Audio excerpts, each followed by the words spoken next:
Hello അമ്മ, അമ്മ എനിക്ക് അഭിനയിച്ച് വയ്യാണ്ടായ അമ്മ. ഇവിടെ രാവിലെ 6 മണിക്കൊക്കെ എണീറ്റ് ഭക്ഷണം വെക്കാൻ പറയാ. എന്തെങ്കിലും കുറവുണ്ടായ 100 ചീത്തയാ പറയണേ. അമ്മയല്ലേ പറഞ്ഞ അഭിനയിച്ച് നിന്നാ മതിയെന്ന്. അതുകൊണ്ട് ഞാനിങ്ങനെ നിക്കണേ. എത്ര നാളെ ഞാനിങ്ങനെ അഭിനയിച്ച് നിക്കും അമ്മ. എപ്പോഴേലും എന്റെ തനി സ്വഭാവം പുറത്ത് വരില്ലേ? ഞാൻ എഴുന്നേറ്റ് നിൽക്കാൻ ആവതില്ലാത്ത തള്ള ഞാൻ എന്തൊക്കെ പറയുന്നത് അറിയാൻ പറ്റി. ഏട്ടൊക്കെ തോന്നും തള്ള വായടച്ചിരുന്നെങ്കിൽ കൊറിങ്ങളെടുത്ത് തലക്കടിക്കുന്നു പറയാൻ തോന്നും. എന്ത് ചെയ്യാമ്മ? എന്റെ അമ്മ, എന്റെ അമ്മായിച്ചൻ അങ്ങനെ ഒരു ദിവസം കുടിക്കണ ചായയുടെ അമ്മയ്ക്ക് ചിന്തിക്കാൻ കൂടെ പറ്റില്ല. അത്രയും ചായ ഞാൻ റോഡിൽ നിന്ന് ഉണ്ടാക്കി വിട്ടിരുന്നെങ്കിൽ ഞാൻ ലക്ഷപ്രഭ ആയേനെ.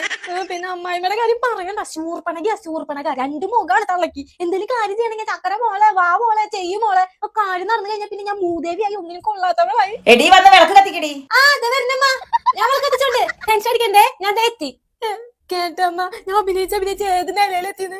ഇങ്ങനെ പോയ കുറച്ച് നാൾ കൂടെ കഴിഞ്ഞാൽ എനിക്ക് ഓസ്കാർ കിട്ടും, ഓസ്കാർ. ഞാൻ പോവാമ്മ. ഞാൻ എന്റെ ആക്ടിങ്ങിൽ പുതിയ ഭാവങ്ങൾ കണ്ടുപിടിച്ചിട്ട് വരാം.